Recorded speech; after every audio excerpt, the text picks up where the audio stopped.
जिस पे पत्थर मारो वो सबसे बड़ा चोर दिखता है। हिंदू धर्म पे खतरा है या हिंदू फेथ पे सवाल कर रहे हैं ये। सनातन धर्म का अपमान करते हैं ये लोग। अगर ये कहते हैं हम रक्षा करते हैं, ये भगवान राम से बड़े बनना चाहते हैं। हमारी पार्टी के अंदर जो गुटी व्यवहार था वो थोड़ा ज़्यादा था। सिंधिया जी को केवल सम्मान चाहिए था, वो कांग्रेस ने उन्हें नहीं दिया। और ये भी ऑर्डर्स थे ऊपर से कि इनके लोगों के काम नहीं होने चाहिए। सम्मान और कैसा चाहिए, इसकी व्याख्या, इसकी परिभाषा मुझे समझ नहीं आ रही है। जैसे ये कहते हैं कट्टर हिंदू बनो, हम कहते हैं अच्छे हिंदू बनो। अगर ये आ गए तो हिंदू खतरे में आ जाएगा। खुद की पीआर पर ज्यादा ध्यान देते हैं पार्टी के बजाय। तो आपको लगता है कि ये वोटर्स के साथ में धोखा है? कांग्रेस जो है वो देशद्रोही पार्टी है। पर हम तारीफ करते हैं मुख्यमंत्री की। चलो तीनों मिलकर क्या क्या करना है, आप बताओ क्या तारीफ करें। नरेंद्र मोदी की मोदी गारंटी नहीं, धोखा गारंटी थी। हमारे दिमाग पे कब्जा करते हैं। तो वो युवा इससे बाहर आ रहा है, तो वो सवाल कर रहा है, और सवाल कर रहा है तो सरकारों को उत्तर देने पड़ेंगे, नहीं तो सरकारें बदली जाएगी। ये बोलते हैं कि एक बी पार्टी भी खड़ी कर दी जिससे कांग्रेस के वोट कट जाए। एक विपक्ष के रूप में सिर्फ कांग्रेस को क्यों नहीं देना? जब आज़ाद नहीं था देश, जब भी कंजर्वेटिव लोग थे जो आज आरएसएस और बीजेपी में। मुख्यमंत्री का जो भ्रष्टाचार है अभी पूरे प्रदेश ने देखा है। आरएसएस के लोगों को विश्वविद्यालयों में बिठा दिया, वाइस चांसलर बना दिया, रजिस्ट्रार बना दिया। 500 करोड़ की जमीन इतने में दे दी गई। उसमें आपका बयान कुछ और आया था, दिग्विजय सिंह जी का बयान कुछ और आया था। हार का सामना किया, पॉलिटिकल प्रेशर इतना रहता है, अनिश्चितताएं बहुत रही हैं, बीच में कोई ने पार्टी छोड़ दी। तो ऐसे में आप खुद को पॉजिटिव कैसे रखते हैं? निरंतरता रखो, समय बदलेगा, और बदल रहा है। सोशल मीडिया के आइकॉन तो राहुल गांधी है। मैं समझता हूँ कि उनसे बड़ा तो अभी कोई नहीं है। तो सर ऐसा क्यों होता है कि बीजेपी के जो कार्यकर्ता हैं वो ज़्यादा मोटिवेटेड नज़र आते हैं? कि एक आम नागरिक बीजेपी के भ्रष्टाचार से त्रस्त हो गया है। इस बार भी लाडली बहना को, किसानों को, युवाओं को, सबको धोखा दिया। हिंदू धर्म बात करता है विश्व के कल्याण की, प्राणियों में सद्भावना की। उन्हें पावर पे बिठाया जाता है जो पॉलिटिकली वीक हैं या जिनका मास लेवल पे कनेक्ट नहीं है। लेकिन जब कांग्रेस आएगी तो क्या वो सेंट्रलाइज्ड होकर नहीं चलेगी? उसके उधर के हिसाब से, दिल्ली के हिसाब से नहीं चलेगी। पिछले चुनाव के टाइम पे महिलाओं के पूरे वोट ऐसा कहा जाता है कि बीजेपी की तरफ गए थे। लालच की जितनी भी परियोजनाएं बीजेपी की, सब फेल हुई। अगर मैं बात करूं ईडी सीबीआई की, कि उसके कारण डरा दिया गया तो लोगों ने पार्टी छोड़ दी या दूसरी पार्टी में चले गए। ये गलती हमारी थी, मेरी थी, हमारे कार्यकर्ताओं की भी। सिर्फ अगले इलेक्शन को लेके कांग्रेस का क्या रोड मैप है ग्राउंड लेवल पर? संगठन सृजन का काम, संगठन को स्ट्रेंथन करने का चल रहा है। हमें बीजेपी की हार की जीत नहीं चाहिए, कांग्रेस की जीत चाहिए। चुनाव से 2 साल पहले कांग्रेस की हवा बहुत ज्यादा रहती है कि अब तो कांग्रेस आने वाली है, लेकिन चुनाव आते आते नहीं सर, आज तो मैं सवाल कर रहा हूँ तो मैं चाहूँगा कि आप ही बताएं। देश में आने वाला समय कांग्रेस का है। ज़्यादा समय ना लेते हुए सीधे शुरुआत से शुरू करते हैं कि आपको राजनीति में 2 दशक से ज़्यादा हो चुके हैं। तो आज जब आप पीछे मुड़ के देखते हैं तो आपकी सबसे बड़ी सीख अब तक क्या रही है? निरंतरता, हमेशा काम करने की एक सोच, काम ढूंढने की सोच, जो सार्वजनिक जीवन में हम हैं क्यों, ये सवाल खुद से पूछने की सोच। और फिर इसके बाद स्वाभाविक है कि सार्वजनिक जीवन में अल्टीमेटली जो व्यक्ति जाता है वही कहता है कि जनता के लिए समाज में रहकर हम अच्छा काम करें, उससे प्रतिसाद मिले, लोगों के प्रति, लोगों का आपके प्रति आदर बढ़े, विनम्रता के साथ उसको ग्रहण कैसे करें उसके लिए प्रयास करना। तो एक तो काम करना है सार्वजनिक जीवन में अपनी विचारधारा को लेकर, और दूसरा लोगों का प्रतिसाद मिलना है। ये दोनों एक तरह से इस सार्वजनिक जीवन के दो पहलू है, और इसको निरंतरता ही पाट सकती है। तो रोज काम करते हैं तो ये दोनों आ गए। तो मैं जब पीछे देखता हूँ तो मुझे अच्छा लगता है कि मुझे मेरी हॉबी का विषय मुझे मिला, काम मिला, मेरे शौक का काम मिला। मुझे जैसा मेरा नेचर है उस हिसाब का मुझे ईश्वर ने उस भावना के साथ उस क्षेत्र में जोड़ा, तो सुखद महसूस होता है, जी। खुशी होती है। सर आप एक कांग्रेस ओरिएंटेड फैमिली से आते हैं, तो क्या पॉलिटिक्स में आना हमेशा से आपका सपना रहा है या परिस्थितियां ऐसी बनी कि आपको? कांग्रेस के विचार के साथ तो थे ही, तो स्वाभाविक है, मेरे पिता थे, मेरे दादा थे, तो और हमारा भी विचार, ब्लड अंदर से बोलता है। ये विचारधारा जो होती है, ये देश की आज़ादी के समय विचारधारा नहीं बनी, ये सदियों से चलने वाली एक परंपरा और प्रक्रिया है। जब आज़ाद नहीं था देश, जब भी कंजर्वेटिव लोग थे जो आज आरएसएस और बीजेपी में है, या नफरत और घृणा के साथ खड़े रहते हैं। और उस समय भी, आज देश आज़ाद हुए 80 साल हुए, पर 160 साल पीछे भी जाएंगे तो मानवतावादी लोग थे, प्रेम प्यार मोहब्बत वाले लोग थे, राजतंत्र था, उसके बाद भी इंसानियत थी, तो वो लोग कांग्रेसियत है, मतलब कांग्रेस के साथ है, कांग्रेस जैसे हैं, कांग्रेस के साथ देश बनाना चाहते हैं। तो ये कंजर्वेटिव से सोच, संकीर्ण सोच, नफरत और घृणा से राज और सत्ता पाने वाली सोच, ये अपने आप पार्टी चाहे जो हो, पर विचार ये ऐसा है जो आरएसएस और बीजेपी के साथ जाता है। और जो मानवतावादी है वो पार्टी में नहीं भी है तो भी कांग्रेस की सोच के साथ है। मतलब मोटे तौर पे आपको ये देखना है, मानवतावादी मीन्स वाई, मानवतावादी है ना सकारात्मकता, पॉजिटिविटी, हर किसी के लिए किसी भी परिस्थिति में पॉजिटिव सोचना, इंसानों के लिए, जानवरों के लिए, प्रकृति के लिए, परिस्थितियों के लिए सकारात्मक अपना कैसे प्लेसमेंट कर दे, वो कांग्रेस के साथ है, इसकी सोच के साथ है, इसकी विचारधारा। तो मैं पार्टी विचारधारा इधर नहीं भी रहता तो भी कांग्रेस की सोच के साथ ही रहता। आपने अभी पॉजिटिविटी का जिक्र किया, तो मैं ये पूछना चाहूँगा, कांग्रेस ने लगातार हार का सामना किया, पॉलिटिकल प्रेशर इतना रहता है, अनिश्चितताएं बहुत रही हैं, बीच में कोई ने पार्टी छोड़ दी, तो ऐसे में आप खुद को पॉजिटिव कैसे रखते हैं? नहीं, नेचुरल है, परिस्थितियाँ तो रोज़ बदलती हैं। स्वाभाविक है कि हम जब ज़िंदगी जीते हैं तो पूरे दिन में भी कभी खुशी आती है, कभी नॉर्मलाइजेशन आता है, कभी दुख होता है, अच्छा नहीं लगता है, तो हर घंटे ऐसा होता है, दिन भर में भी ऐसा होता है। कोई भी परिस्थिति, कितनी भी बड़ी परेशानी, मैंने एक बार कहा था 2 मिनट में 90% समस्याओं का समाधान माइंड में हो जाता है। बहुत हो तो 1 दिन में हो जाता है, 1 घंटे में हो जाता है, 30 दिन में तो वो समस्या जो आज सबसे विकराल दिख रही है वो कहाँ है पता ही नहीं, नई समस्या है, नया खुशी, नई गम आता है। तो रोज़ जब नकारात्मकता ऐसी आती थी जिससे मुझे या पार्टी को कोई हर्ट होता था, तो मुझे पता था कि निरंतरता रखो, समय बदलेगा, और बदल रहा है। आपके पॉलिटिकल जर्नी, पॉलिटिकल जो शुरुआत हुई वो स्टूडेंट पॉलिटिक्स से हुई, तो वहाँ पे आपको कैसे समस्याएं आई या कैसे स्टूडेंट नहीं, पॉलिटिक्स स्टूडेंट ने आपको? पॉलिटिक्स में कोई इलेक्शन तो हम लड़े नहीं, पर ये था कि हाँ जूझते रहते थे, तो जूझना मीन्स करते रहते। तो एनएसयूआई भी में भी काम किया थोड़ा बहुत, और फिर जो छात्र आते थे उसमें जो भी परिस्थिति थी तो अच्छा था, मतलब पॉजिटिविटी थी, वहीं एक सीढ़ी थी आपको इस दिशा में लाने के लिए, तो ठीक है, अच्छा। तो सर, छात्र राजनीति की बात चल रही है, तो जो सबसे बड़े छात्र संगठन है दो, एनएसयूआई और एबीवीपी, इसमें आपको क्या अंतर अंतर नज़र आता है? क्योंकि हम लोग अभी कॉलेज से पास आउट हुए हैं, हमें काफ़ी अंतर देखने को मिला। आपको क्या अंतर नज़र आता है दोनों? नहीं, एबीवीपी में विद्यार्थी परिषद मीन्स सबसे पहले सिखाना वही कि हम कट्टर कैसे बने, बच्चों में नफरत कैसे भरे।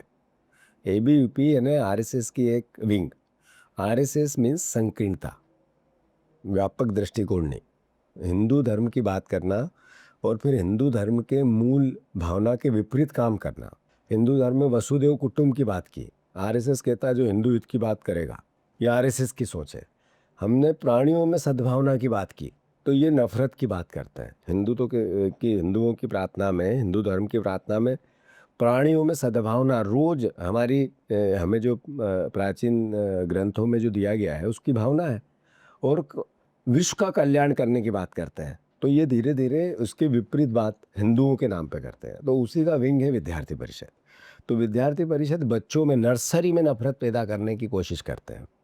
तो मैं सोचता हूँ कि हमारी जिम्मेवारी है कि सकारात्मकता इस देश की, दुनिया की, मानवता की, प्रकृति की, संस्कृति की, सबकी नीड है, तो हम वो काम करते रहते हैं।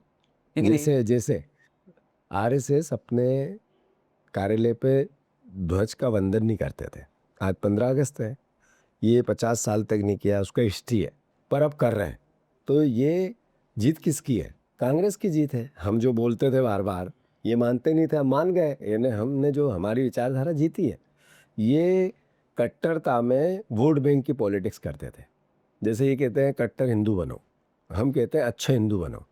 तो क्या हिंदू अच्छा नहीं है? 100% अच्छा है, पर कट्टर बनाने के पीछे वोट बैंक की पॉलिटिक्स। तो हमें उस वोट बैंक की पॉलिटिक्स में नफरत ढूंढी जाती है, उससे बचाना है देश को, समाज को, मानवता को, इंसानियत को, नए युवाओं को।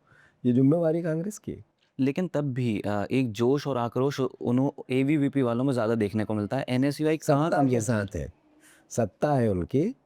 आरएसएस के लोगों को विश्वविद्यालयों में बिठा दिया, वाइस चांसलर बना दिया, रजिस्ट्रार बना दिया। प्रोफेसर्स की गणना करोगे तो ज़्यादातर लोग बड़ी यूनिवर्सिटीज़ में उनके भरे पड़े हैं। वो इनडायरेक्टली सपोर्ट करते हैं इनको। तो बेसिक ये जो वायलेंट दिखती है या एग्रेशन दिखता है या ये सत्ता का दिखता है। ये आरएसएस बीजेपी कभी एग्रेशन में रह ही नहीं सकती है। इनके पास सत्ता की ताकत से लड़ने की कोशिश करते हैं, डराने की कोशिश करते हैं। कांग्रेस से हर परिस्थिति में लड़ती है। कांग्रेस की सोच वाले लोग किसी भी विंग में हो, एनएसयूआई में हो, यूथ कांग्रेस में हो, दोनों में नहीं हो, तब भी कांग्रेस की सोच का बच्चा हमेशा हर परिस्थिति से निपटेगा। बीजेपी की सोच का, आरएसएस की सोच का व्यक्ति परिस्थितियों के हिसाब से प्ले करेगा। तो मैं सोचता हूँ ये विचार की लड़ाई है और विचार ही आपको अपने आप को एक तरह से प्लेसमेंट करने का अवसर देता है। तो इनका डर का विचार है, जो जहाँ डर आएगा भाग जाएंगे, और हमारा निडरता का विचार है जहाँ हर परिस्थिति में अपना प्ले करेंगे, अपना वर्क जो काम है वो करेंगे। तो सर ऐसे में जब आप कह रहे हैं कि यूनिवर्सिटीज़ कॉलेजेस की मशीनरी अगेंस्ट है जो उन्हें मौका नहीं दे रही है एनएसयूआई को, ऐसे में एनएसयूआई या उस संगठन को आप मोटिवेट करने के लिए, उन्हें मोटिवेटेड रखने के नहीं, लिए बात ये है कि मैंने जैसा कहा, विचारधारा कोई पार्टी से बंधी हुई नहीं है। विचारधारा संस्कार से बंधी हुई है, और संस्कार हमारी कांग्रेस के आगे में नहीं है कोई दल, और उसकी भी छात्र विंग है और वो कांग्रेस जैसा सोचती है। यानी वो मूल जो भावना है कांग्रेस की उसको ही आत्मसात करती है। वोट बैंक के लिए ठीक है, दल बना लिया अलग, अपना थोड़ा देश से भी उसने प्ले किया, कर दिया, पर मोटे तौर पर इस देश में 80% लोग कांग्रेस की विचारधारा के, मानवतावादी विचारधारा 80%। और ये बंटवारा होता है तब बीजेपी जीतती है, संकीर्ण सोच के लोग। तो मोटे तौर पर जो छात्र हैं वो बीजेपी के जो अगेंस्ट होते हैं, अगर उसके साथ थोड़े ज़्यादा भी हो गए तो पावर और प्रेशर के कारण हुए, परिस्थितियों के कारण हुए। उसके साथ वही 20% हिस्सा मिलना चाहिए उनको, 80% उसके विपरीत जाना चाहिए। तो मोटे तौर पे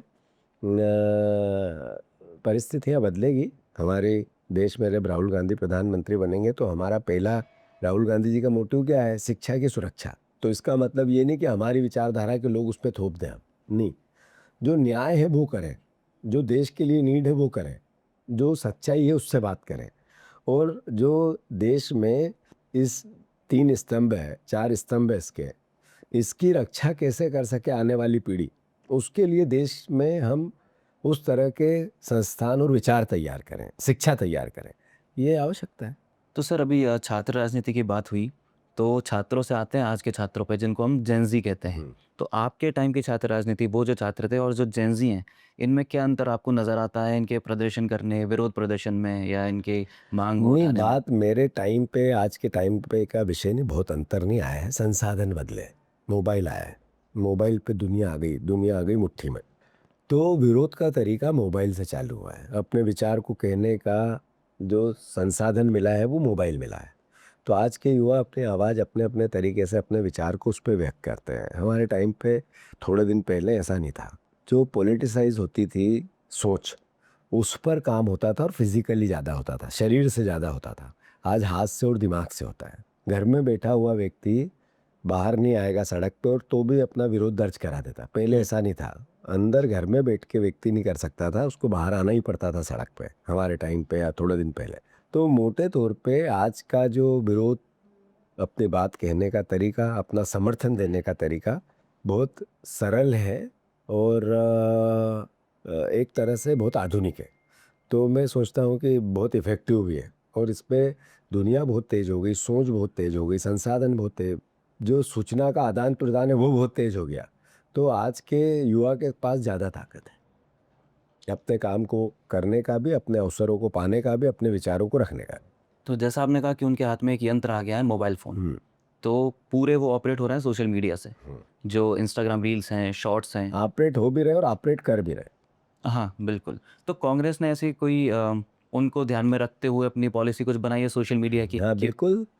बेसिक कंसेप्ट ये है कि आज देश में एक सवाल सबसे बड़ा खड़ा हो गया है कि शिक्षा 80 साल की आज़ादी के बाद क्या अधिकार नहीं है एक इंसान का, एक बच्चे का, एक अभिभावक का?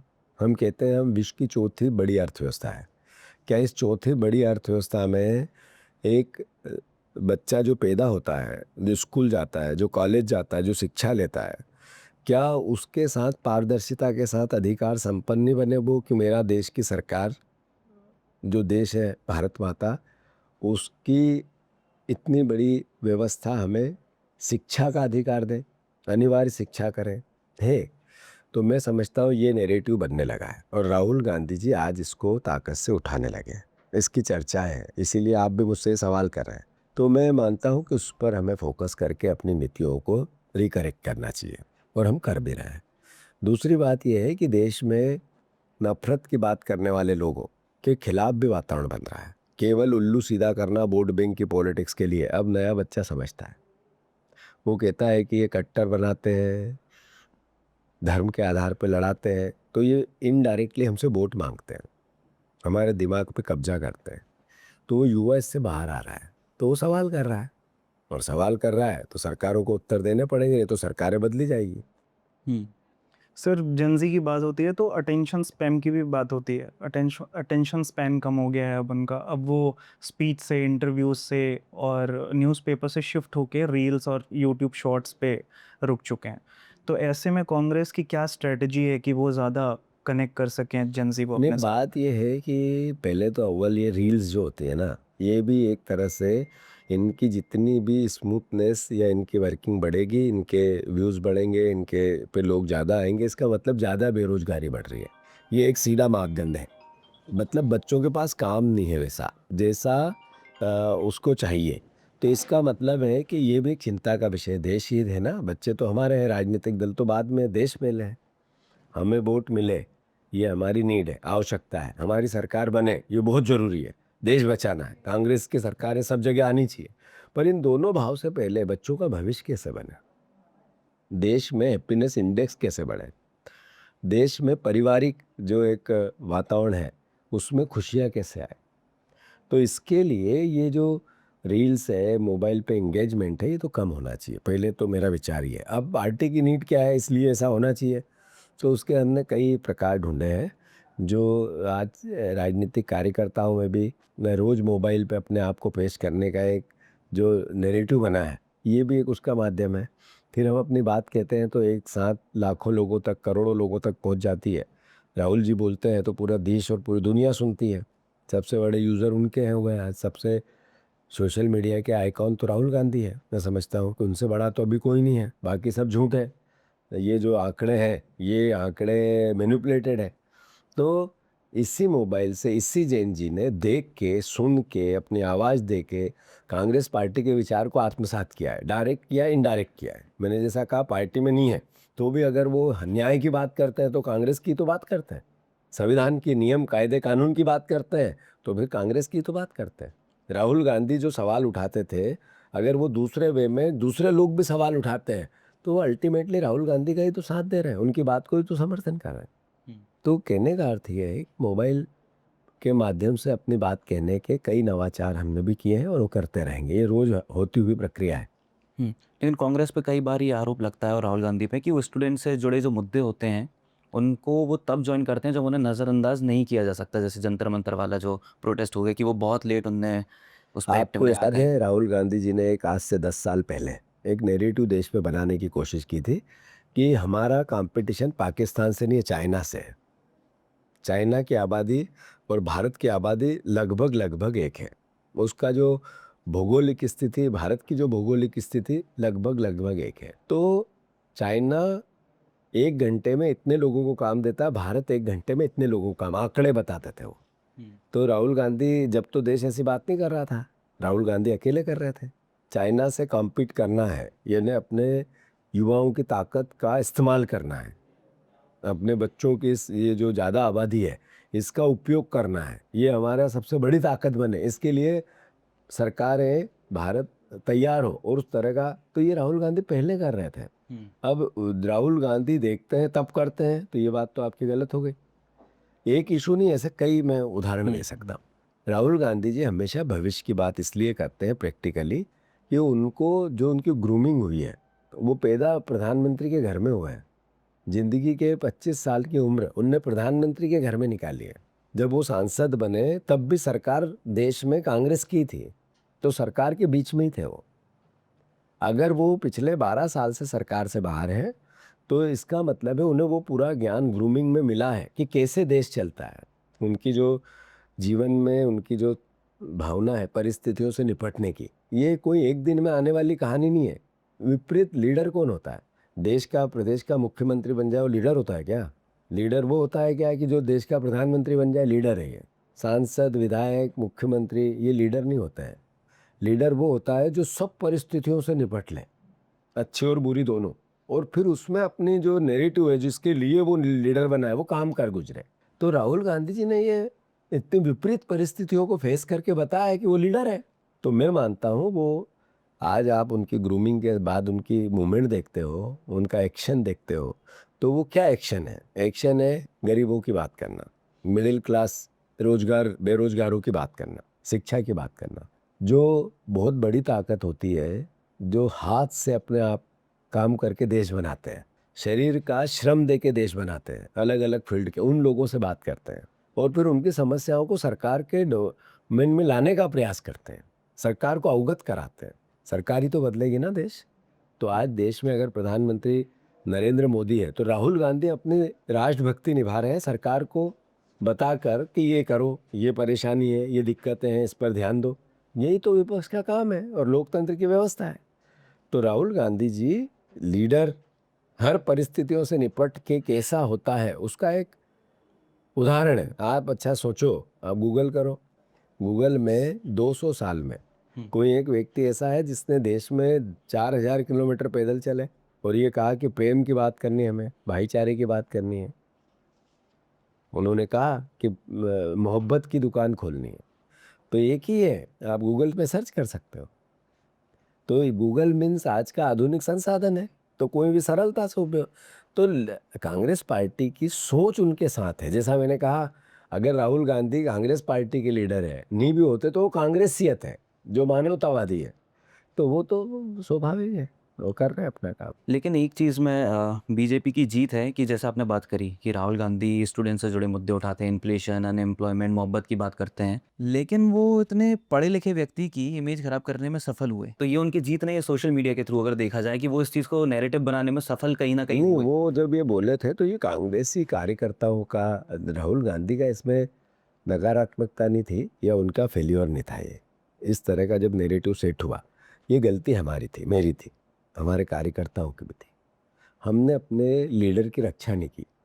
नरेंद्र मोदी बचपन में मगरमच्छ का बच्चा लेके नदी में से निकल आया, ये देश में नेरेटिव फैल गया। किसने फैलाया? बीजेपी के कार्यकर्ताओं ने। संसाधन मोबाइल हो सकती है, अखबार हो सकता है, मीडिया हो सकती है, कुछ और संसाधन हो सकते हैं, और बूथ पर इसको किसने फैलाया? किसी ने देखा तो नहीं कि वो मगरमच्छ का बच्चा लेके निकले हैं मोदी जी? नहीं देखा, पर बना दिया। 18 घंटे नरेंद्र मोदी काम करते हैं। कोई बेडरूम में गया था क्या नरेंद्र मोदी जी के देखने की कितने घंटे काम करते हैं? पर बन गया नेरेटिव। किसने बनाया? उनके कार्यकर्ताओं ने। इसके विपरीत राहुल गांधी, मैंने जैसा कहा कि वो प्रधानमंत्री के घर में पैदा हुए और 25 साल की जिंदगी उनकी प्रधानमंत्री के निवास में निकली। सर, बीजेपी आरोप लगाती 70 साल से कांग्रेस की सरकार देश में है, यानी गांधी परिवार की पार्टी है ये भी आरोप लगाते हैं। तो 70 साल में गांधी परिवार के 3 प्राइम मिनिस्टर हुए, 10 साल सोनिया गांधी चेयरपर्सन रही। इतने में नरेंद्र मोदी जैसा व्यक्ति, अमित शाह जी जैसे व्यक्ति, क्या उन पे एक भी एलिगेशन लगा पाए? यानी 71 पद मिलता है, 100 करप्शन साथ आते हैं। आज हमारे मध्य प्रदेश के सरकार का जिस पे पत्थर मारो वो सबसे बड़ा चोर दिखता है, तो एविडेंस से दिखता है, ऐसे नहीं कि केवल आरोप से दिखता है। तो ऐसे में एक भी आरोप सिद्ध नहीं हुआ, यानी इससे बड़ा कोई ईमानदारी का प्रमाण पत्र इस परिवार को, राहुल गांधी को मिल सकता है क्या? नहीं मिल सकता है। तो जब ये हमारे कार्यकर्ता घर घर पहुंचा नहीं पाए तो हमारे ये टैग लगना लगा। ये ताकत तो राहुल गांधी की, मैंने जैसा कहा 4000 किलोमीटर, 200 साल, ये नेरेटिव हम घर घर नहीं पहुंचा पाए। इसीलिए तो ये कार्यकर्ताओं की गलती है, हमारी गलती है, कांग्रेस जनों की गलती है। राहुल गांधी ने अपना काम किया, पार्टी के नेताओं ने कांग्रेस के अंदर से ये बात बार बार चिल्लाने की कोशिश की बीजेपी के नेरेटिव के साथ। अरे राहुल गांधी ने कहा कोविड आएगा, एयरपोर्ट बंद करो, मोदी जी उनकी मजाक उड़ा रहे थे। अल्टीमेटली आया और करोड़ों लोग मरे, दोषी कौन? राहुल गांधी ने अपना दायित्व निभाया कि नहीं? नोटबंदी, उन्होंने कहा मत करो, लाइन में लग गए, पूरा देश गाली दे रहे हैं, मोदी जी ने 50 दिन देश से मांगे, माँ को भी लाइन में लगा दिया। और देश को कहा कि मैं इससे तो पुण्य मैं दुनिया बदल दूंगा भारत की इस नोटबंदी से, ऐसा नैरेटिव।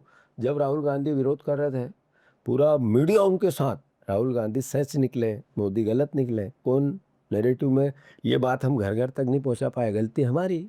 मोदी की गलती, मोदी के कार्यकर्ताओं ने उसके खराब काम को भी सपोर्ट कर दिया, देश बिगाड़ने वाले काम को भी उसमें अच्छा ही ढूंढ दी। तो ये जो टेक लगा, इसमें अगर किसी की गलती थी तो वो हम लोगों की थी, कार्यकर्ताओं की थी। राहुल गांधी ने ईमानदारी से जो देश का काम है वो किया था। हमें गर्व है कि हमारे नेता राहुल गांधी है। तो सर ऐसा क्यों होता है कि बीजेपी के जो कार्यकर्ता हैं वो ज़्यादा मोटिवेटेड नज़र आते हैं? जैसे आपने बोला कि हमारी गलती रही, मतलब हम लोग भी ये सुनते हैं कि पार्टी है बीजेपी, अरे सेट करवा ही देगी, इस आदमी को उठा के कहीं भी बैठा ही देगी। तो वो ज़्यादा मोटिवेटेड क्यों ये रहते हैं? और सत्ता यहाँ के कारण, आपने अगर थोड़ी लंबी जर्नी देखेंगे तो बीजेपी के पास अभी 12 साल की सत्ता है, ज़्यादा है, वो इतना नहीं मिलना था उसको, फिर भी मिल गया। तो कांग्रेस पार्टी, मैंने कहा ना, सदियों से देश की पार्टी है, सदियों से, केवल देश की आज़ादी की बात नहीं। मैं आरोप प्रत्यारोप पर आज 15 अगस्त के दिन ये बात नहीं करूँगा, पर आप अगर एक एक हिस्ट्री के एक एक पल और एक एक क्षण के अगर निष्पक्ष मूल्यांकन करेंगे तो ये बीजेपी जाने वाली है, राहुल गांधी आने वाले हैं, मोदी जी जाने वाले हैं। देश सबको अवसर देता है, फिर तराजू में तोलता है और फिर सही आदमी को फिर से लाता है। अभी देश ने जो तराजू है वो थोड़ा ज़्यादा दिन तोल दिया, और उसमें परिस्थितियों की, आधुनिकता की, कांग्रेस की भी गलती है। शायद हम अपने आप को उस तरीके से पेश नहीं कर पाए जिस तरीके से अभी राहुल गांधी ने कहा, इनने कहा अब की बार 400 पार, तो राहुल जी ने संविधान हाथ में लिया तो 225, 30, 40 सीट, 70 सीट बीजेपी की कम हो गई, जितनी भी हुई, 303 से 240 या 34 पे आ गए। तो कहने का अर्थ है कि हम शायद जो 80% कांग्रेसी लोग हैं देश में, 20% बीजेपी की विचारधारा के, वो 80% को एकजुट नहीं कर पाए।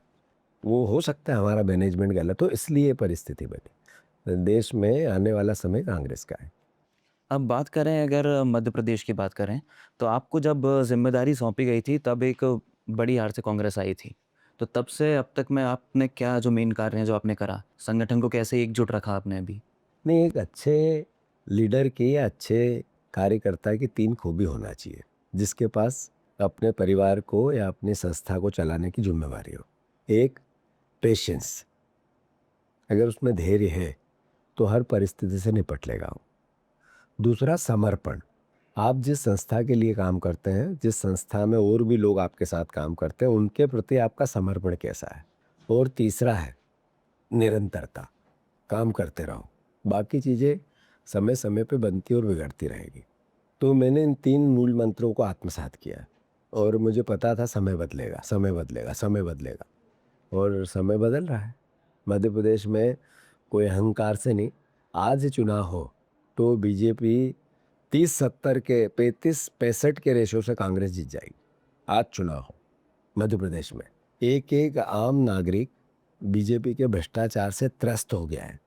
जब अवसर मिले तब बीजेपी को हराना चाहता है, पर चूंकि अपना संविधान है, उसके अनुसार उनको 2.5 साल और काम करना है। अच्छा काम करे वो, हम सहयोग करेंगे।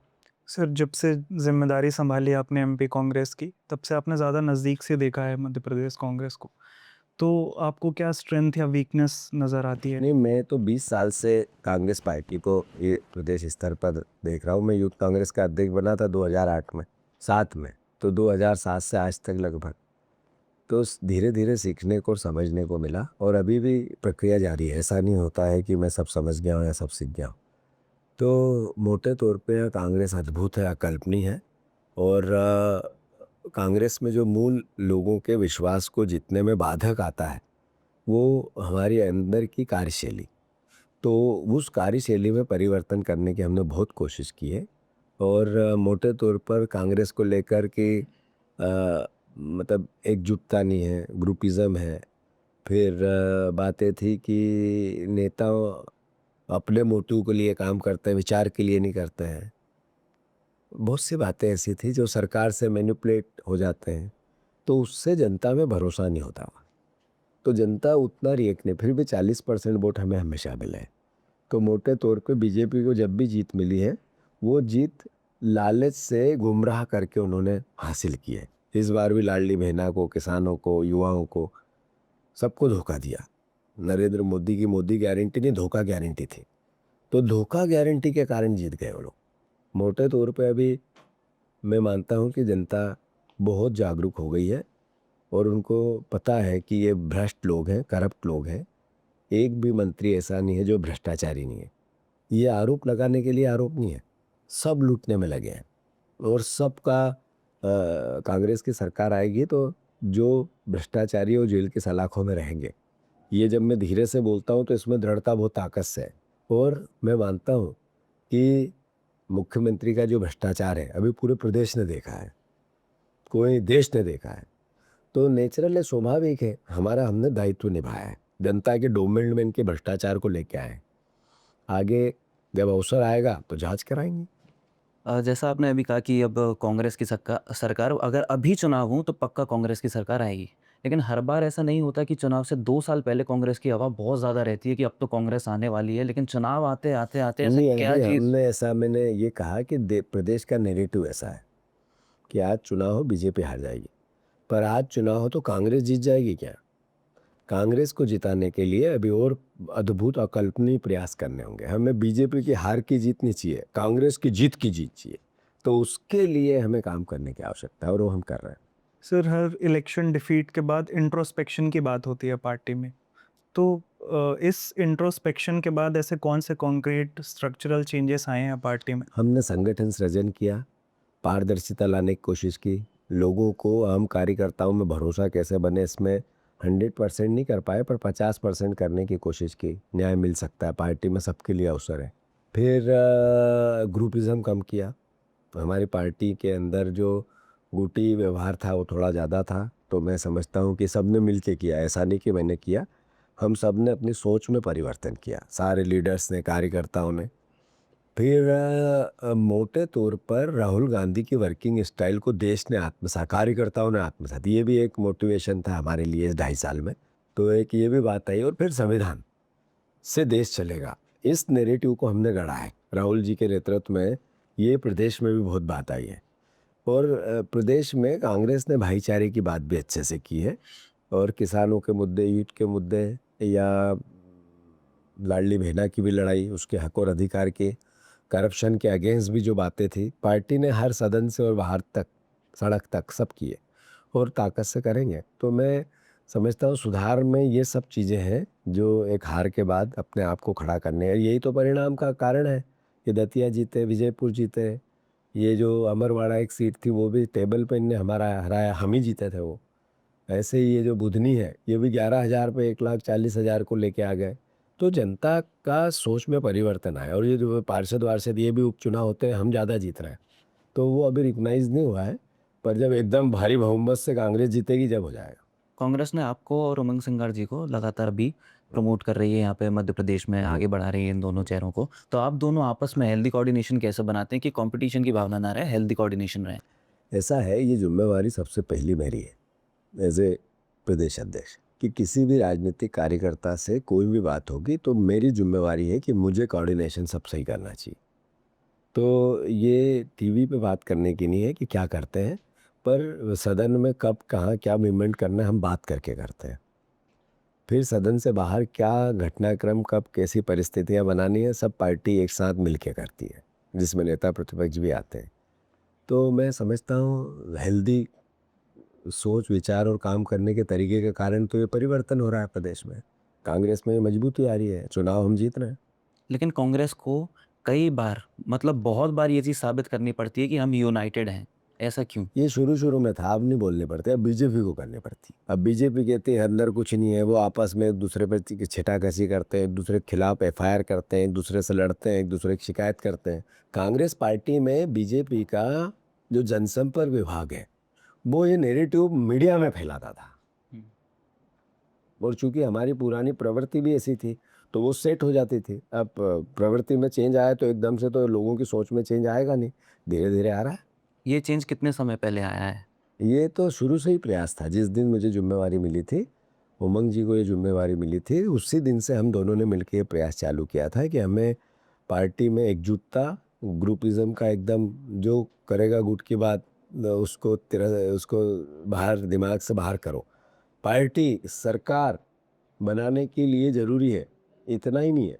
पार्टी एकजुट इसलिए कि प्रदेश से भी को भी बचाना है, देश को भी बचाना है, हमारी जिम्मेवारी को निभाना है। तो स्वाभाविक है अपने ईगो को मिनिमाइज़ करना पड़ेगा, सबको हमने किया। लेकिन कई लोगों को आप पार्टी से बाहर नहीं कर सकते हैं। जैसे बिल्कुल मैं नहीं कर अगर सकते हैं, करा ना राजेंद्र भारती जी को, विधायक थे वो। जब वो विधायक थे, जब उनके साथ अन्याय हो रहा था, जब पार्टी उनके साथ खड़ी थी हर स्केल पे, जहाँ पार्टी की आवश्यकता थी और किसी ने भी गड़बड़ की तो उनको उसी वक्त डिसीजन लिया। क्यों नहीं कर सकते हैं? लक्ष्मण सिंह जी दिग्विजय सिंह जी के सगे भाई हैं, उनने उनको बहुत बार बोला गया, उनने नहीं बात मानी, पार्टी ने निर्णय लिया। ऐसे और भी है और आगे भी आपको अनुभव मिलेगा कि बड़ा पार्टी से बड़ा नेता है ही नहीं। ये सोच जब तक नहीं बनेगी, पार्टी बड़ी है, मैंने पार्टी में बहुत दिन योगदान दिया, आप कुछ भी मैं कर लूँ, ये सोच से पार्टी बाहर हो रही है। ये बहुत विनम्रता से हमें इस भावना को आत्मसात सबको करना पड़ेगा। मेरे पास जिम्मेवारी है अध्यक्ष पद की, तो मैं जो चाहूँ वो करूँ, ये गलत सोच है। मुझे सामूहिक सोच के साथ ही काम करना पड़ेगा। जिसके पास भी ताकत है जिले में, जिसके पास भी ताकत है प्रदेश में, जिसके पास भी ताकत है और जगह पदों की, वो पार्टी को जोड़ने और बढ़ाने के लिए है, न कि पार्टी पे आधिपत्य बनाने के लिए है। तो इस सोच को भी हमें सुधारना पड़ेगा। जो लोग पदों पे रहकर या पद से बाहर हैं और अनुशासनहीनता करते हैं, तो मैं मानता हूँ वो भी पार्टी के हित में नहीं है और वो संदेश पार्टी देती रहती है और आगे और देगी। मध्य प्रदेश में सर लंबे समय से एक परसेप्शन बना हुआ है कि बीजेपी नहीं या मोदी नहीं तो कौन। अभी आपने ही कहा कि मोदी नहीं तो राहुल गांधी, और मोदी अगर देश बचाना है तो मोदी को हटाना ही पड़ेगा, देश बचाना है तो राहुल गांधी जी को लाना ही पड़ेगा। प्रदेश में पूर्ण मुक्ति चाहिए भ्रष्टाचार के कैंसर से, तो बीजेपी को हटाना ही पड़ेगा और कांग्रेस को लाना ही पड़ेगा। क्लियर है, कोई बीच में जगह ही नहीं है, बहुत दृढ़ता से ये बात है। तो एक ऐसा तो मोदी नहीं तो कौन अब गया? अब राहुल गांधी ही मोदी को तो हटना ही है, ये क्लियर कट है। जब देश में नैरेटिव बन रहा है कि चुनाव से पहले भी मोदी हट सकते हैं, तो ऐसे ही तो नहीं बन रहा ना, कुछ तो होगा उसके पीछे। लेकिन क्या ऐसा कैंपेन नहीं चलाना चाहिए कि बीजेपी हटाओ भले ही किसी को भी लाओ? बिल्कुल भी नहीं।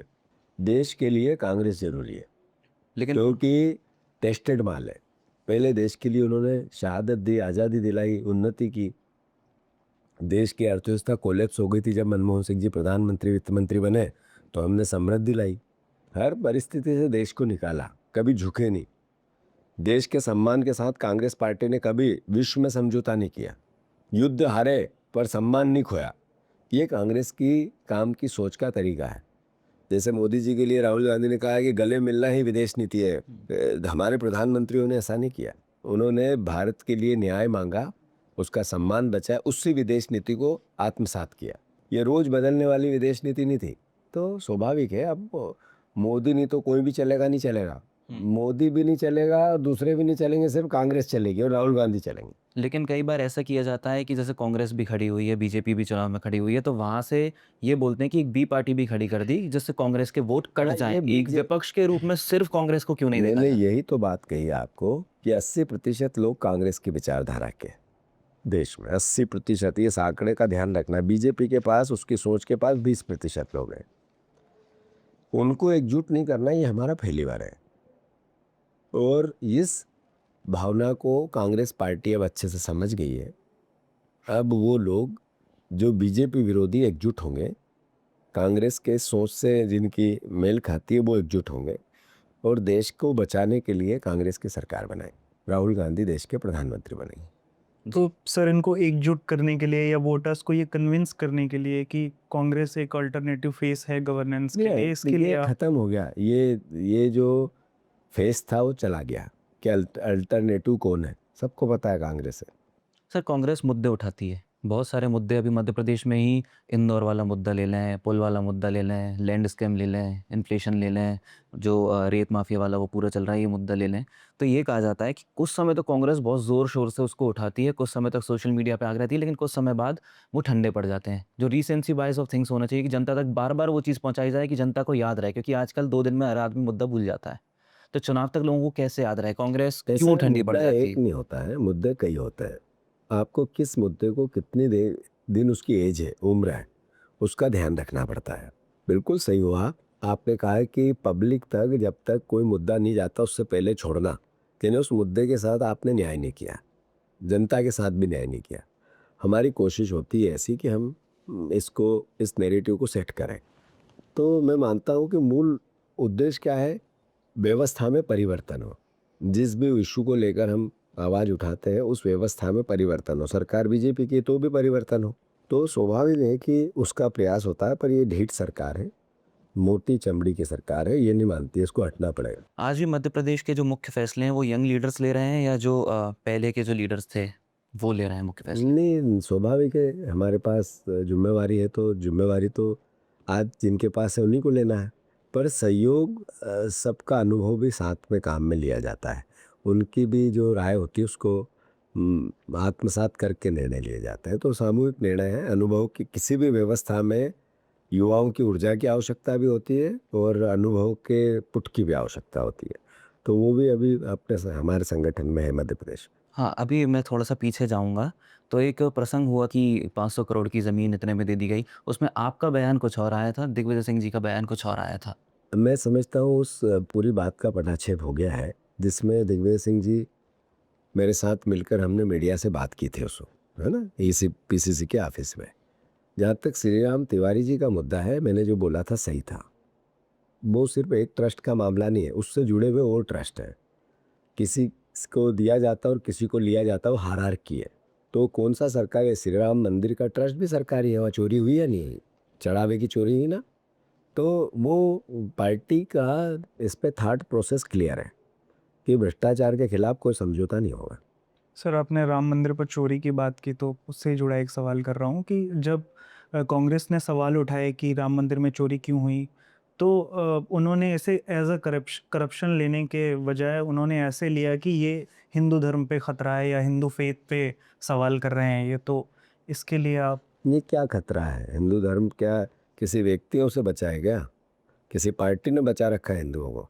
कोई साधु महात्मा या कोई धर्म का प्रचारक ही बचाता है? हिंदू संस्कृति है, अपने आप में वो रक्षा करती है मानवता की, वो रक्षा करती है इस जल जंगल जमीन की, धरती माँ की। हिंदुओं का जो मूल भावना है वो सहिष्णु है, प्रेम प्यार मोहब्बत की है, सद्भावना की है, त्याग की है।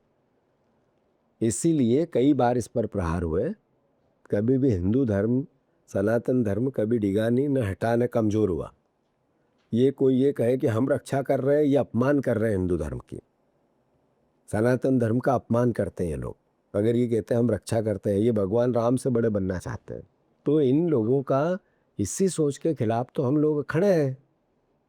मैंने शुरुआत में कहा कि हिंदू धर्म बात करता है विश्व के कल्याण की, प्राणियों में सद्भावना की, वसुधैव कुटुंब की। तो इसमें हम ये कहते हैं सबसे प्राचीन धर्म है। तो ये कहना कि हिंदू धर्म की हम रक्षा कर रहे हैं, ये भगवान राम से बड़ा बनना चाहते हैं, रावण जैसे हैं ये लोग। तो मैं मानता हूँ कि अब देश देख भी रहा है, समझ भी रहा है और उत्तर भी दे रहा है। हमें ज़्यादा उस पर विस्तृत चर्चा करने की आवश्यकता नहीं। देश देख रहा है, लेकिन वो एक नैरेटिव बनाने में सफल हुए हैं, जो वो हमेशा बोलते हैं कि कांग्रेस जो है वो देशद्रोही पार्टी है, कि अगर ये आ गए तो हिंदू खतरे में आ जाएगा। इस बात को कैसे काटेंगे आप? नहीं, बात यह है कि यही नैरेटिव के खिलाफ कांग्रेस, इससे नुकसान होता है पार्टी का, विचार का होता है, लड़ना पड़ता है इस पूरे। पर हिस्ट्री एक दिन में नहीं बनती, हिस्ट्री सदियों में बनती है। कांग्रेस पार्टी ने देश बनाया, हमारा मूल अस्तित्व ही प्रेम प्यार मोहब्बत का है, भाईचारे का है, संविधान का है। हम अपनी बात कह रहे हैं उसमें। एक व्यक्ति भी अगर समाज में है, वो किसी जाति किसी धर्म का, उसको न्याय की तराजू में तोला गया तो हम न्याय के साथ खड़े रहेंगे। ये कांग्रेस का विचार है।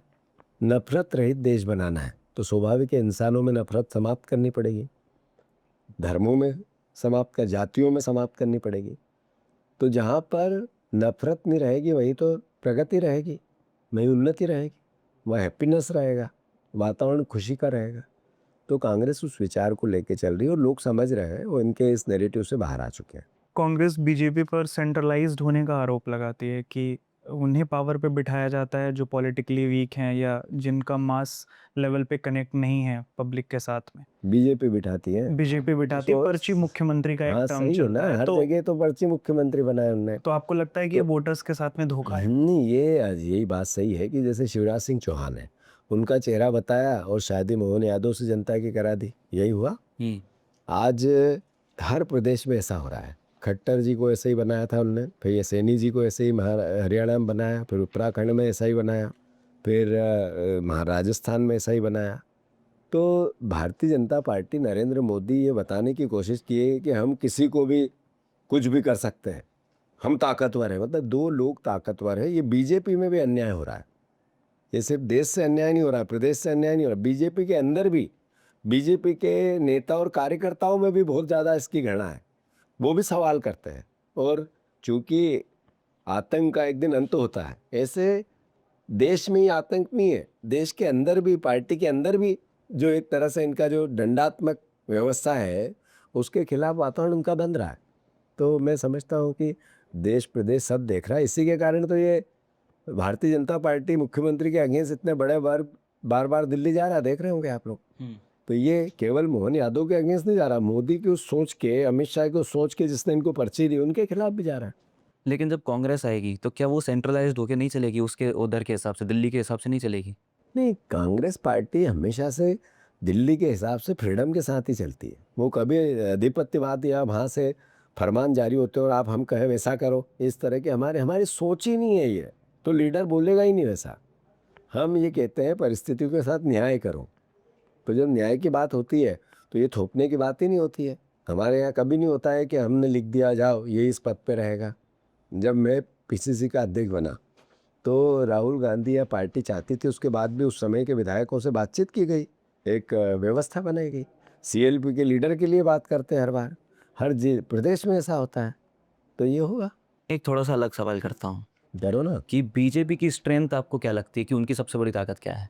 नफरत, घृणा, और फिर आरएसएस का एक ऐसा नैरेटिव जिसमें लोग बंधे रहते हैं, उनके लोग जो 20% है, ये बीजेपी की ताकत है। और कांग्रेस देश की पार्टी है, ये बताने की आवश्यकता नहीं है। अगर 70 साल की जर्नी को हम ढंग से वॉच करें, देखें, तो पता चलता है। बीजेपी नैरेटिव सेट करके चलती है कि वो आरएसएस की पार्टी है। संविधान से जो प्यार करने वाले लोग हैं वो बाकी दलों के साथ कांग्रेस से प्यार की विचारधारा के साथ जीते हैं। बीजेपी आरएसएस की विचारधारा के साथ काम करती। तो आरएसएस तो देश नहीं हो सकता है, आरएसएस तो पूरा हिंदू समाज नहीं हो सकता है, आरएसएस तो रिप्रेजेंटेटिव बाकी सबका भी नहीं हो सकता है, पर संविधान रिप्रेजेंटेटिव एक एक नागरिक का होता है। तो हम संविधान वाली पार्टी के हैं। तो आपने ये चीज़ उनकी स्ट्रेंथ कही, तो इस स्ट्रेंथ से आपने कुछ नहीं, अपनाने का सोचा? जो आज है नहीं, जो दिखता है वो मैंने, जो उसकी ताकत बनी, और उसमें फिर देश हमारी भी कुछ चूकें हुई और उससे देश के नैरेटिव में उनने एक तरह से वातावरण बनाया और सत्ता में आ गए। तो उसके फिर सत्ता के जो दुरुपयोग करके जो उपयोग कर सकते थे, पा सकते, वो भी पाए हैं। जिसमें चुनाव आयोग है, न्याय व्यवस्था है, जो स्वायत्त संस्थाएं हैं, उनका भी दुरुपयोग हुआ है। जो लोकतंत्र की मूल भावना है, विधायक खरीद फरोख्त में सरकारें गिराई गई है। ये कई 12 साल में कई ऐसे स्टेप टू स्टेप उन्होंने कदम उठाए। ये शिक्षा संस्थानों पर आरएसएस का कब्जा करवाना, ये भी उसका एक हिस्सा है। तो बीजेपी ने इस तरह का नैरेटिव बनाया है, पर हमेशा सत्य की जीत होती है। भगवान राम के समय से क्या राम और रावण का युद्ध था, धर्म और अधर्म की बात थी, वो क्या थी, सच और झूठ की बात थी। तो सच आज भी है, झूठ आज भी है। झूठ कभी कभी जीत जाता है, सच हमेशा जीतता है। जीतेंगे। मुख्यमंत्री जी की बात करते हैं तो आपको क्या लगता है उनका कार्यकाल देख के कैसा रहा है प्रदर्शन, या अभी एक आपको क्या सवाल लगता थोड़ा है? जल्दबाजी? आपको क्या लगता है? 2.5 साल हो गए, अब तो नंबर मिलने चाहिए उनको।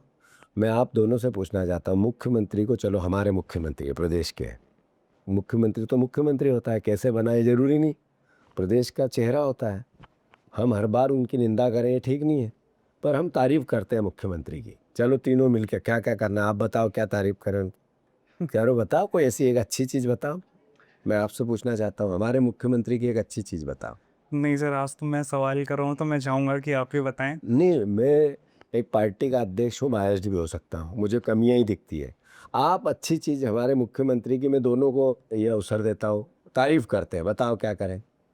कोई ऐसी चीज़ है जो तारीफ उनकी योजना की कर सकते हैं, उनके काम के तरीके की कर सकते हैं? मतलब मैं मजाक और हंसी में ये बात नहीं, गंभीरता से पूछ रहा हूँ। हमारे मुख्यमंत्री प्रदेश का चेहरा है, कितने भी हम उनके विरोधी हों तो भी वो मुख्यमंत्री है। क्या कर रहे हैं वो प्रदेश के लिए ऐसा अच्छा, जिसकी हमें ज्ञान आए, हमें समझ आए कि नहीं ये काम अच्छा है यार। जैसे अटल बिहारी वाजपेयी बीजेपी के प्रधानमंत्री, उनने ग्राम सड़क योजना बनाई, तो उसकी तारीफ तो बनती है, नहीं बनेगी ऐसा तो नहीं हो सकता है। शिवराज सिंह चौहान बीजेपी के मुख्यमंत्री हैं, हमारे विरोधी थे, इनसे ज़्यादा उन पे मैं प्रहार करता था, सदन में भी और बाहर भी। पर शिवराज सिंह चौहान के व्यक्तित्व में समस्याओं से झुंझने की ताकत तो दिखती थी। वो दिखता था कि नहीं यार, ये जो भी था। हमारे मुख्यमंत्री ने 2.5 साल में ऐसा क्या पेश किया, मुझे नहीं समझ में आता है। आपको आए तो प्लीज़ मुझे बताओ। जैसे कांग्रेस के मैनिफेस्टो में कई सारी बातें थी, जैसे लाडली बहना वाली भी बातें थी, लेकिन वो विश्वास कर लेते हैं बीजेपी के नैरेटिव पे कि उन्होंने ये बोला है तो ये चीज़ डिलीवर होगी। इस चीज़ को टैकल करने वेलफेयर स्कीम्स जो है, जैसे अभी यूपी में बात चल रही है कि शायद, मतलब ये अभी मनगढ़ंत बातें हैं कि 50,000 रुपये डाले जाएंगे, बिहार में 10,000 डाले गए थे। तो ये चीज़ तो हमेशा हो सकती है, तो ऐसे में चुनाव जीतना कैसे है? बिल्कुल सही है, चुनाव आयोग की जो सही तरीके से काम नहीं करना, नियम कायदे के विरुद्ध में काम करना, संविधान के विरोध में काम, उससे ये लालच से वोट परिवर्तित होता है। ये मध्य प्रदेश में हुए या महाराष्ट्र में हुए या बिहार में हुए या अन्य राज्यों में भी होते हैं। इसके पीछे चुनाव आयोग अपना दायित्व नहीं निभाता है। तो मैं मानता हूँ यही देश के लोकतंत्र के लिए खतरा है। मगर मध्य प्रदेश में इस नैरेटिव को हम धो देंगे। मध्य प्रदेश में अब इनके किसी लालच में जनता नहीं आएगी। हमें पता है कि मध्य प्रदेश में जो बोला इनने मोदी गारंटी एक पूरी नहीं की, लालच दिया था। अब जनता समझ गई है। लाडली बहना को 3 साल हो गए, 3,000 की बात थी, दिए क्या? किसानों को एमएसपी 3 फसलों की स्पेशल बोला था, गेहूं का दाम 2700 करेंगे, 3100 धान का करेंगे, 6,000 सोयाबीन का करेंगे, किए क्या? इन्होंने 5 लाख नौकरियों का बोला। डेटा ये कहता है कि 50,000 भी नहीं मिली। और फिर कौन सी ऐसी योजना है जिससे ये आम जनता को लाभ पहुंचाए? एक योजना है जो नेताओं को लाभ पहुंचाती, बीजेपी के, भ्रष्टाचार योजना। और उस योजना का घर घर में असर हो गया। अब वो हिसाब पूछते हैं, बातें करते हैं। तो मैं मानता हूँ कि अब इनके लालच की कोई योजना नहीं चलेगी। कांग्रेस पार्टी को लालच देगी नहीं। हम देश और प्रदेश की स्थिति के अनुसार जो आवश्यकता है देश को, प्रदेश को ग्रूमिंग करने की या उसके आर्थिक सेक्टर को अच्छे से ताकतवर बनाने की, जिससे जन हितैषी हो, वैसा हम अपना मैनिफेस्टो देंगे सही समय। पिछले चुनाव के टाइम पे महिलाओं के पूरे वोट, ऐसा कहा जाता है कि बीजेपी की तरफ गए थे, सिर्फ एक योजना की वजह से। तो अगली बार वो इस योजना का अमाउंट बढ़ा के 5,000 कर देंगे, तो कांग्रेस कैसे जो औरतों को वोट बैंक है वो बात कैसे? है, ये आज की परिस्थिति में इस बात को हम लोग नहीं कर सकते हैं। पर मैंने कहा लालच की जितनी भी परियोजनाएं बीजेपी की, सब फेल होगी। आपसे मैं पूछता हूँ, हमने कहा केजी से पीजी तक मुफ्त शिक्षा रोजगार मुखी होनी चाहिए। एक परिवार के लिए ये जरूरी है? एक बहन को 3,000 रुपये मिल जाए वो जरूरी है? क्या जरूरी है? वही बहन अपने बच्चों पे 10,000 रुपये महीना खर्च करती है। अगर ये 3,000 1,500 दे भी देंगे तो 10,000 से कॉम्पीट होगा क्या? तो आज हम मूल जो सरकार का दायित्व है उस पर बात करेंगे। आने वाले समय में हम लालच न देंगे, न रेवड़ियाँ बांटेंगे। हमें जो एक परिवार के लिए एक सरकार को करना चाहिए वो करेंगे और वो बताएंगे। भरोसा है हमें परिवर्तन आएगा। कांग्रेस पे अक्सर ये आरोप लगता है, अगर मैं बात करूं ईडी सीबीआई की, कि उसके कारण डरा दिया गया तो लोगों ने पार्टी छोड़ दी या दूसरी पार्टी में चले गए। तो क्या कैंडिडेट्स जो सिलेक्शन है वो कांग्रेस को सोच समझ के नहीं करना चाहिए, कि जो लोग इससे डरे नहीं कि ईडी सीबीआई आ गई, इस कारण हम पार्टी छोड़ दी? इसका कोई थर्मामीटर नहीं आता है। जब चुनाव लड़ते हैं तो हमें विनिंग पॉसिबिलिटीज पे ध्यान रखना, उसके जिससे भी पैरामीटर है उन पे ध्यान रखना पड़ता है। पर एक बार ये जो संगठन सृजन का नवाचार हुआ है, इससे सही चयन में हमें बहुत सहायता मिलेगी। हमारी जो प्रक्रिया आने वाले समय में, उसके आधार पर हम कैंडिडेट चयन करेंगे तो विचारधारा के लोग मिलेंगे, डरने और भागने वाले नहीं मिलेंगे। लेकिन जब ऐसा होता है कि दूसरे कैंडिडेट को टिकट नहीं मिलता, किसी और को टिकट मिल जाता है, तो वो खुद विरोध में काम करता है, जैसे ये राजन है भारती जी वाले से बीमारी, चल रहा था। इसीलिए तो हारते हैं हम। इस बार सबसे हम निजात पाएंगे। हर स्तर पर पार्टी अलर्टनेस से काम करेगी। हर स्केल पे, हर स्टेप पे हम ध्यान रखेंगे, सबको संतुष्ट करके आगे बढ़े। सही समय पे टिकट वितरण करेंगे। अगर कोई किसी प्रकार की कोई परेशानी भी आए तो उस समय के बीच में हम उसको कंपाइल कर लें। तो मैं समझता हूँ कि पहले की गलतियों से बहुत कुछ सीख के आगे के निर्णय लिए जा रहे हैं, तो जिसमें पास होने की गारंटी ज़्यादा है। ज्योतिरादित्य सिंधिया वाले प्रसंग को लगभग 6 साल हो चुके हैं। तो उस प्रसंग से आपने क्या सीख ली थी? नहीं, कोई सीख नहीं ली। लालच के लिए या परिस्थितियों से डर के कैसे परिवर्तन होना है, वो मिसाल सिंधिया जी ने दी थी। तो सीख लेने की तो जगह थी नहीं, समझने की जगह थी। क्या सीख लें इस घटना से, आप बताओ? क्या कांग्रेस को मतलब अपना जो मुख्यमंत्री का जो चेहरा है वो पहले आगे कर देना चाहिए कि बाद में ऐसी चीज़ ना हो कि कोई वापस सरकार गिर जाए या कोई लोग उधर चले ये जाएँ? ये भी कोई बना हुआ धर्म, एक कोई सूत्र नहीं होता है या कोई पैरामीटर नहीं होते हैं कि कब क्या क्या करना है। हर राजनीति के क्षेत्र में परिस्थितियों के हिसाब से निर्णय लिए जाते हैं। कब चेहरा किया जाता है, कब चेहरा छुपाया जाता है, ये आप और मैं तय नहीं कर सकते हैं, ये परिस्थितियाँ तय करती हैं। ज्योतिरादित्य सिंधिया के साथ जितने भी जो ग्रास रूट वर्कर थे, वो सब कि हम कांग्रेसी हैं, लेकिन उस समय वो ये हो गया कि हम तो सिंधिया समर्थक हैं। तो पार्टी के प्रति लॉयल्टी जो थी वो काफ़ी कम नज़र आई और संगठन इस समय मेरे हिसाब से सबसे कमज़ोर कहाँ है तो वो उसी बेल्ट में है क्योंकि चीज़ें नहीं दिख रही हैं ग्राउंड पे क्योंकि मैं उधर से ही आता हूँ इसलिए मैं ये सवाल कर रहा हूँ। तो वहाँ के लिए क्या रणनीति है कि कांग्रेस ये वहाँ पे वापस संगठन होगी? सृजन, उसका एक तरीका बनाया गया है कि ब्लॉक स्तर पर, मंडल स्तर पर हम कांग्रेस की आइडियोलॉजी के लोग जोड़ें और ज़रूर थोड़ा कभी भी कहीं कमजोरी होती है तो उसको सुधारने में समय लगता है। तो हो सकता है ऐसा होगा, पर हम पूरे मध्य प्रदेश में पंचायत कांग्रेस कमेटी बनी है, उसका वेरिफिकेशन हो रहा है। तो फिर संगठन काम कर रहा है तभी तो वेरिफिकेशन हो रहा है। अब उसके डेटा को कई तरीके से चेक किया जा रहा है, यहाँ भी प्रोफेशनली तरीके भी है, तो कुछ तो पहले से बेहतर हुआ है।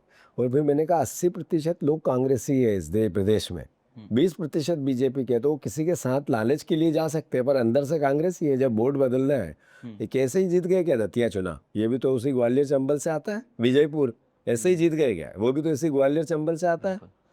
तो मैं समझता हूँ कि ये कहना कि संगठन की ताकत बढ़ रही है, दिन पे दिन काम हो रहा है और ज़्यादा ताकत से होगा। पूर्णता नहीं आई है, पूर्णता आएगी। आपकी पॉलिटिक्स के स्टाइल और ज्योतिरादित्य सिंधिया जी की पॉलिटिक्स के स्टाइल में क्या सबसे बड़ा डिफरेंस है? सबके अपने प्लस माइनस होते हैं, सबके अपने गुण और कमियां होती है, पर मैं और उनके काम करने के तरीके में एक बात मुझे जो एकदम स्पष्ट, अगर सिंधिया जी से कोई भी काम करना है तो डू टू पीए, और मेरे से करना है तो डायरेक्ट, ये तो सबको दिखता है।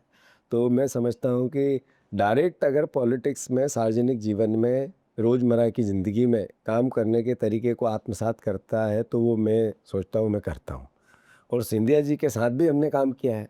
तो डू टू पीए अगर काम करना है तो फिर सिंधिया जी है। एक लाइन तो ये है।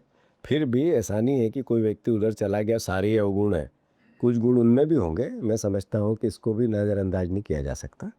क्या वो जो महाराज वाली छवि है इस वजह से लोग वहाँ डरते हैं अपने मुद्दे उठाने में कि सामने हम बोल पाएँ कि नहीं? मैं समझता हूँ कि अब ज्योतिराज सिंधिया इतने रिलेवेंट मध्य प्रदेश की राजनीति में बीजेपी में नहीं बचे, तो इस कांग्रेस की राजनीति से उनका वास्ता है नहीं, और गए उनको 6 साल हो गए। तो मैं समझता हूँ अब उस पर ज़्यादा हम व्याख्या करें ये भी ठीक नहीं है। वो उनके बीजेपी के नेता हैं, वो उनको मुबारक, अच्छा काम करें, प्रदेश हित में रहें। धन्यवाद। लेकिन हमारे क्षेत्र में जो एक आरोप लगता है कि सिंधिया जी को केवल सम्मान चाहिए था, वो कांग्रेस ने उन्हें नहीं दिया और ये भी ऑर्डर्स थे ऊपर से कि इनके लोगों के काम नहीं होने चाहिए। इस बात में कितनी सच्चाई है? नहीं, सम्मान, मैं समझता हूँ कि अब ये चूँकि उनने आरोप लगाए, किस पे लगाए, कब लगाए, और सम्मान का जो विषय था वो तो कांग्रेस में उनका क्या सम्मान था दिखता था डे टू डे। कांग्रेस के कार्यकर्ता उनके लिए पलक पावड़े बिछाते थे। उनके कांग्रेस के सबसे बड़े नेता के हर साथ वो 24 घंटे पड़ोस में रहते थे। राहुल गांधी जब वो गए तो उन्होंने कहा कि मेरे लिए हमेशा के लिए उनके दरवाजे मेरे घर के खुले रहते थे। एक ही आदमी ऐसा था जो आता। अब सम्मान और कैसा चाहिए, इसकी व्याख्या, इसकी परिभाषा मुझे समझ नहीं आ रही है। रही बात इसका, मैंने जैसे कहा कि वो चले गए, बीजेपी के नेता है, अब इतनी बात उनके लिए आवश्यक थी जितनी मैंने की।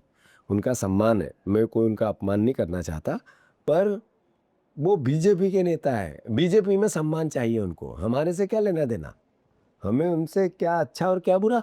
राहुल गांधी जी जो हैं वो मध्य प्रदेश की राजनीति को लेके कितने एक्टिव हैं? क्या उन्हें ज़मीन पे और एक्टिव होने की आवश्यकता एक है? एक चीज़ उनके ध्यान में रहती है, एक एक डिसीजन उनके ध्यान में रहता है। मध्य प्रदेश में क्या हो रहा है, कनेक्ट सेंटर के माध्यम से वीकली उनके पास रिपोर्ट जाती है और वीकली हमसे हिसाब लिया जाता है। पूरा एक एक स्थिति का वो आकलन करते हैं, समझते हैं, हमें समझाते हैं।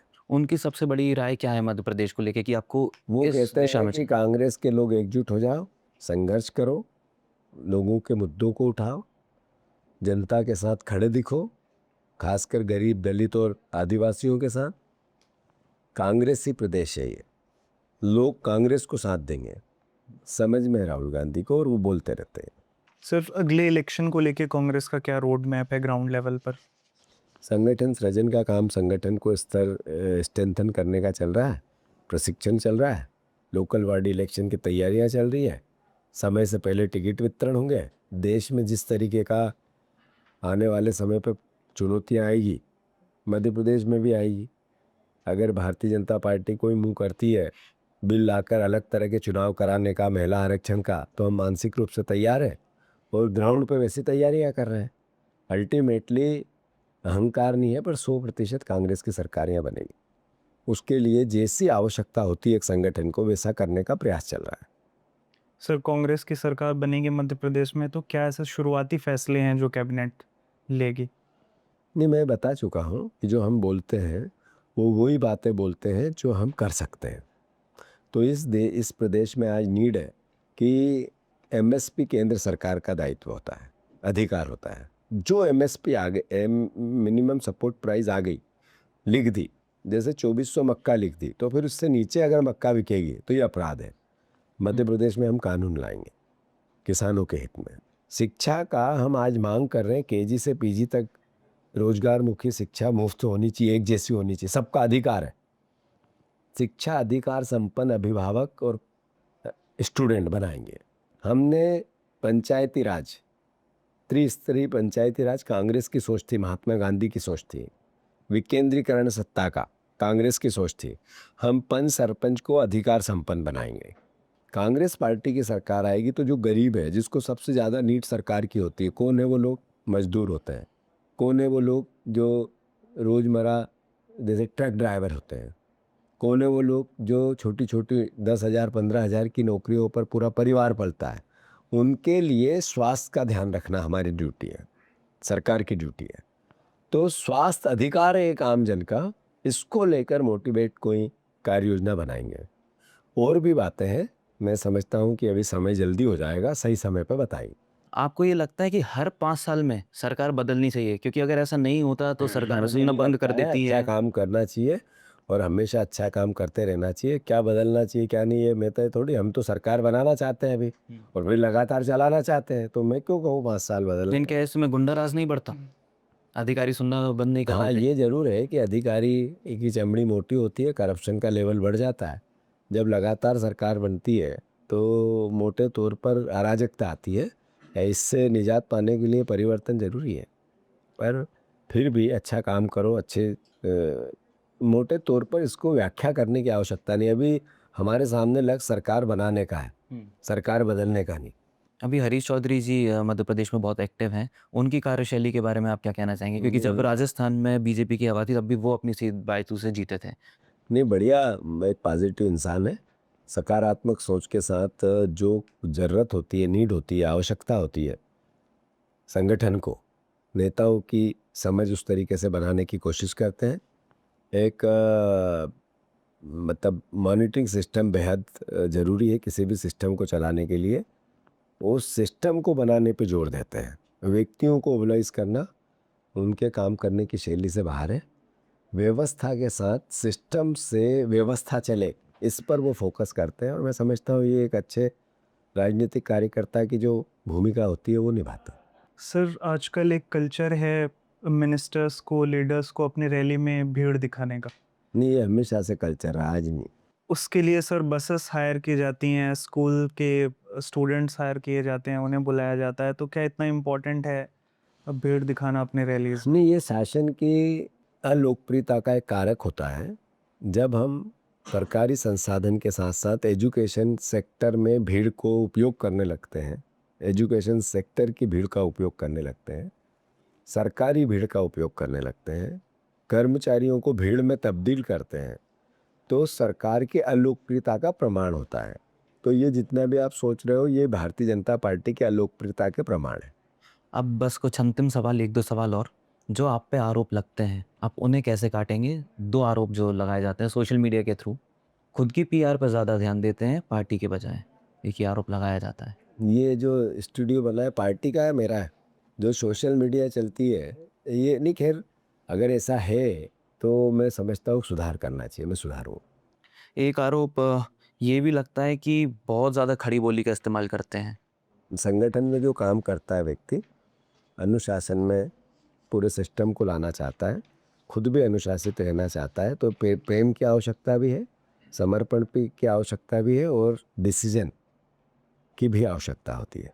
तो मैं समझता हूँ तीनों का एक कॉमन वर्किंग होनी चाहिए और मैं प्रयास उसी का करता हूँ। एक मैसेज जो आप पूरे भारतवासी को या मध्य प्रदेश वासी को देना चाहेंगे कांग्रेस की तरफ से। कांग्रेस की तरफ से? मध्य प्रदेश वासियों, मध्य प्रदेश में लगातार 25 साल से बीजेपी की सरकार है। आज 15 अगस्त के दिन हम सब आपको मैं ये प्रार्थना कर रहा हूँ। 25 साल बहुत बड़ा अरसा अवसर होता है, 2 सदी से ज़्यादा। मैं समझता हूँ इतनी बड़ी 2-2, 3-3 जनरेशन इसमें खप चुकी है। क्या इस बीजेपी की सरकार से आपके परिवार में आर्थिक परिवर्तन आया क्या? तो विचार करना चाहिए, पॉजिटिव भी और नेगेटिव भी। आज जो सरकार है मोहन यादव जी की, क्या ये मध्य प्रदेश के हित में चल रही है? इस पर भी हमें सबको मिलकर विचार करना चाहिए। भ्रष्टाचार का कैंसर बहुत गहरी जड़ें कर चुका है, तो इससे निजात हमें पाना है या नहीं पाना है, इस पर भी हमें विचार करना चाहिए। जो ग्रामीण परिवेश के लोग हैं, किसान परिवार के लोग हैं, क्या आप लोगों की आर्थिक बदहाली आपको महसूस इस तरीके से नहीं होती कि हमें सरकार से सवाल करना चाहिए? अगर होती है तो सवाल करते रहना चाहिए। और मैं सबसे बड़ी बात है, सरकार हमारी है, मुख्यमंत्री हमारे हैं, हम विपक्ष के हैं, हम भी प्रदेश के हैं। हमारा दायित्व है हम सत्ता में आए, पर इसके लिए हम भारतीय जनता पार्टी के मुख्यमंत्री का रोज क्रिटिसिज्म करें, ये हमारा कोई सोच का विषय नहीं है। पर सवाल आप भी उठाओ, हम भी उठाएं, ये एक लोकतंत्र की नीड है। इसलिए जहां समस्या दिखे वहां प्रयास करो कि आपके मोबाइल से आप सवाल करो। सवाल करना ही किसी भी व्यवस्था को सुधार करने का तरीका होता है, व्यवस्था को सही दिशा में ले जाने का तरीका होता है, जागरूकता लाता है सवाल करना। इसलिए सवाल करो, स्टेज मंच चाहे जो हो, पर सवाल करो, सवाल करो, सवाल करो। अगली जनरेशन के लिए आप कैसा मध्य प्रदेश छोड़ के जाना चाहते हैं? छोड़ना कहाँ है, पकड़ना है। अभी अभी छोड़ने का समय कहाँ है? अगली जनरेशन के लिए, वर्तमान जनरेशन के लिए, भविष्य की जनरेशन के लिए एक ऐसा भारत बने जिसमें हैप्पीनेस इंडेक्स के साथ रोजगार मुखी व्यवस्था हो, हर हाथ को काम मिले, अधिकार संपन्न देश बने, कानून का राज हो, संविधान का राज हो, वातावरण बने नफरत रहित, प्रेम प्यार मोहब्बत, किसी को देख के किसी को घृणा नहीं होना चाहिए। जो भारतवर्ष की प्राचीन सभ्यता और परंपरा है जिसमें गरीब का ध्यान, दरिद्रता को प्रणाम किया जाता है, उस पर फोकस हो, इस तरह का भारत बनाने में हम सब सहयोगी हो। मैं समझता हूँ कि यही सबसे बड़ी हमारी जीत होगी। आखिरी सवाल कि भविष्य में अगर जीतू पटवारी को एक सेंटेंस में याद रखा जाए तो सेंटेंस क्या होगा आपके अनुसार? एक अच्छा इंसान के रूप में याद रखना चाहिए। मैंने कभी किसी का बुरा नहीं किया, न कभी सोचता हूँ। मैं राजनीतिक क्षेत्र में भी मेरा दायित्व निभाता हूँ, इसका मतलब जिसका विरोध करता हूँ वो मेरा दुश्मन नहीं है। तो एक अच्छा इंसान के रूप में मुझे याद किया जाए, ऐसे मैं काम कर सकूँ, ये मेरे लिए सौभाग्य का विषय होगा। वैसे मैंने कहा था आखिरी सवाल है, लेकिन एक बहुत महत्वपूर्ण सवाल है जो मेरे मन में आया है कि आप पार्टी के सबसे बड़े चेहरे हैं, मध्य प्रदेश के इतने बड़े नाम हैं। जब वो वेयर हाउस वाली जांच होती है और ये सब चीज़ें होती हैं, जब आपके ऊपर इतने प्रयास किए जाते हैं लेकिन आप नहीं डरते, आप लगातार उनका सामना करते हैं, लेकिन एक आम कार्यकर्ता उस चीज़ का सामना कैसे करे, वो कैसे ना डरे? नहीं, सवाल ये है कि मेरे परिवार पे या मेरे कारोबार पे या मेरे परिवार के कारोबार पर कोई सवाल है तो फिर कानून भी है, दोनों का पेशेंस तो रखना पड़ेगा ना। और इन परिस्थितियों में अगर मैं मेरे परिवार की लड़ाई लड़ूं, मेरे परिवार के व्यापार की लड़ाई लड़ूं, तो फिर इस पार्टी के इतने बड़े ओहदे का मैं सम्मान नहीं कर रहा हूं। मेरे लिए मध्य प्रदेश की 6 करोड़ जनता मेरा परिवार है, 8 करोड़ जनता मेरा परिवार है। जब हम कहते हैं 62 लाख मुकदमे हैं, तो फिर मैं अगर 2 मुकदमों की बात करूं तो फिर वो बचे हुए मुकदमों के साथ न्याय नहीं करता हूं। तो स्वाभाविक है, इस जिम्मेवारी को हमारे पूर्वजों ने कैसे इस विचारधारा को सजोया है, उसकी मुझे रक्षा करनी चाहिए, उसका सम्मान रखना चाहिए। इस पद पे रह के मेरे पहले इस पद पे कौन बैठा था? दिग्विजय सिंह जी, अर्जुन सिंह जी, श्यामाचरण जी और बड़े बड़े नाम वो बैठे थे, कमलनाथ जी। तो इतने बड़े बड़े लोग अगर इस पद पे बैठे हैं तो फिर इस कितनी बड़ी जिम्मेवारी मेरे कंधों पे है, ये मुझे एहसास होना चाहिए। तो मैं जब मैं की बात करके, मेरे परिवार भाइयों की बात करके, मेरे व्यापार परिवार के व्यापार की बात करके अगर बात चालू करूँगा तो इस पद के साथ न्याय नहीं करूँगा। और डरो मत, ये तो हमें राहुल गांधी सिखाते हैं। बिल्कुल। अच्छा भी होगा, बुरा भी होगा, परिस्थितियाँ कैसी भी होगी, अगर हम इस बात की घृणा करें कि इसने मेरे साथ अन्याय कर दिया, अब बदला लूंगा मैं, मतलब मैं कांग्रेसी नहीं हूँ, मैं बदला नहीं लूंगा, न्याय आज भी मांगूंगा, कल भी करूंगा।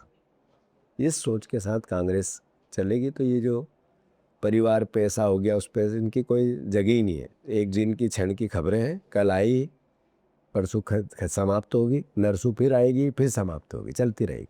ठीक है sir, Thank thank you you. So much Thank you so for much. Thank you.